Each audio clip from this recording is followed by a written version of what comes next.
Hello, everybody, and welcome to the War Room. We're back. Apologise for the gap. We all got a bit of a dose of the COVID, so we had a few days in bed with headaches and ice packs on our head. But we're all good now, and we're back. And this weekend's main event, Uriah Hall against Sean Strickland, is today's War Room. Okay, first of all, I'm not massively excited about this fight for one reason, and that's because Sean Strickland's got kind of an ugly style. There are two ways that he fights. He either fights moving forward or moving back. One of them is going to work out really well for him in this fight. And most likely we're going to see him moving forward. We're going to see him pushing Uriah Hall back, who likes a lot of space to work. And if he does get closed back up against the fence, he starts to get frustrated and it kind of shuts his game down. You know, that's what we saw again, when he fought Paulo Costa. He can kind of get bullied a bit, and it's not that he can't solve these problems because he's a great martial artist. It's that he kind of gets in his own head and it kind of stalls his game.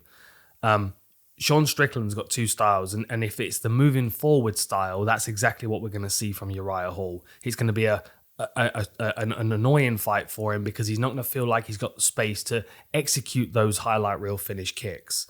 I mean, he's got good hands as well, of course, and Sean Strickland is going to be there to be hit. But it's going to be the kicks that makes the difference in this fight. And if I'm Uriah Hall, I'm recognizing that Sean Strickland doesn't have he has more head movement than head defense. Like, he's got a very kind of awkward style. He stands with his hands like he's using a shake weight under his chin, and it's like, and he's very reactive. He reaches for things and he reacts and tends to pull his head back a lot. Now, if I'm Uriah and I've got that kind of leg speed, I'm feinting hands and throwing head kicks because I know he's going to be reaching and pulling his hands away and opening the sides of his head up. And Uriah's got wicked spinning kicks. The problem is that Strickland's going to be trying to stand on his front foot and box him in the face, because not only does he stand with his hands quite tight, but he stands very upright and very much on his back leg, which means that he can kind of edge his way in and feel like he's got a lot of distance to move away defensively. Gives him confidence to walk into people's boxing range and kind of pick at them, and he prods and pries with a jab that must be really irritating if you're fighting him. But it's like he never commits to anything, so it's difficult to counter his hands.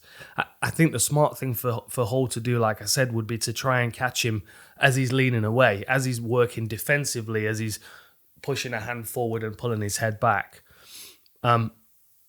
Sometimes Strickland, like if you watch Strickland's fight against Brendan Allen, he gave Brendan Allen space because Allen was stepping through with his punches. He was covering distance. He was moving forward, which means that he was like Strickland was kind of backing up and giving him space to move, and then trying to catch him on the counter on the way in. He is also an effective counter striker, you know. But I think he's better in this fight if he's pressuring forward and he's forcing his opponent to throw so he can back up and counter. I mean, you know, think back to what he did to Nordin Taleb. You know, it was pressure countering that was effective in that fight. He has a high volume of strikes. You know, he's 5.14 compared to 3.34 for Uriah Hall. But then, you know, his accuracy drops off in comparison. I mean, Uriah Hall's accuracy is at 51%, so he's landing half of what he's throwing.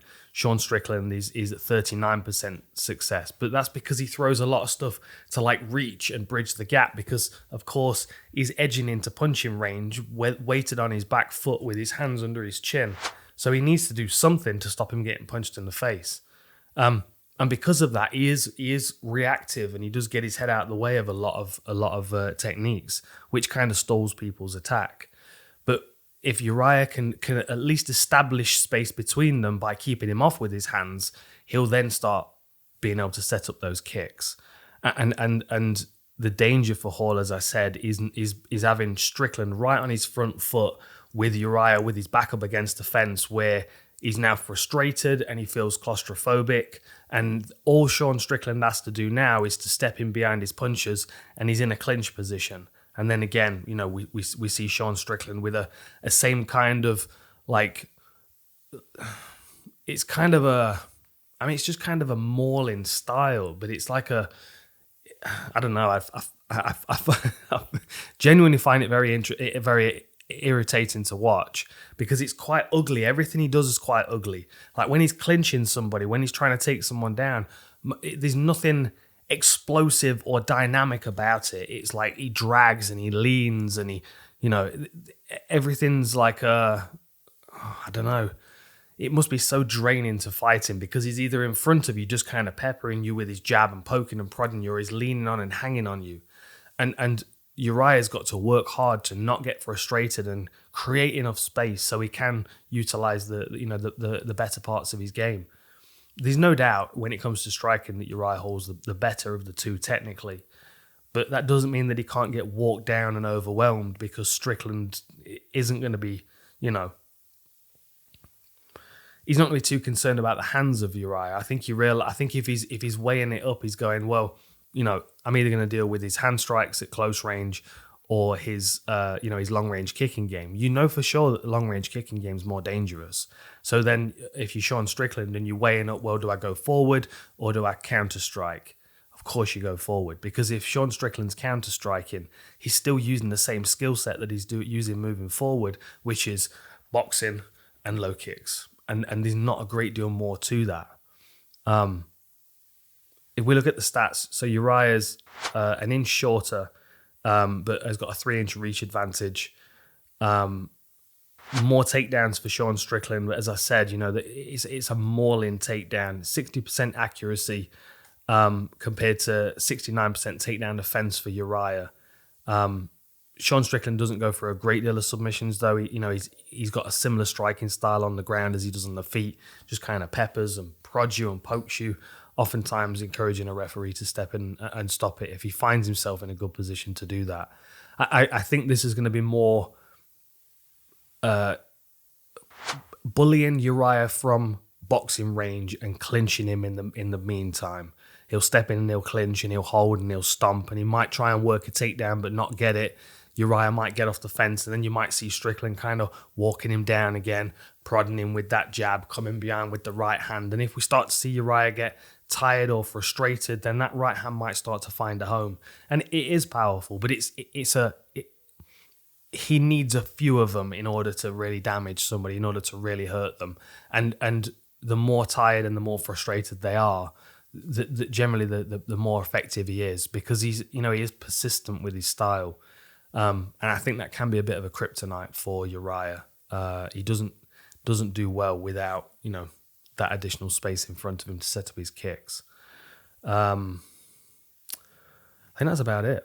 Yeah, it's a bit of a weird main event, this one. I think the co-main event's more interesting. Abdurrahimov against Chris Daukaus. That's definitely worth a watch. Chris Daukaus is one of the heavyweights to watch in this division. But nevertheless, if Uriah needs a win that the fans can love him for. And I think the win over Chris Weidman, the win over Anderson Silva, they've not really done him any favors, and I don't think Sean Strickland's got a huge enough fan base for it to be the fans to be favoriting him too much. I think this is an opportunity for Uriah to get a highlight reel knockout over someone in the division that's not got a huge following, so people can really celebrate it. Start finding his way to a title shot. He's a great martial artist, and if one person should win this fight, it should be Uriah. But the persistence of Sean Strickland might be a problem for him. Enjoy the fights. I'll see you next time.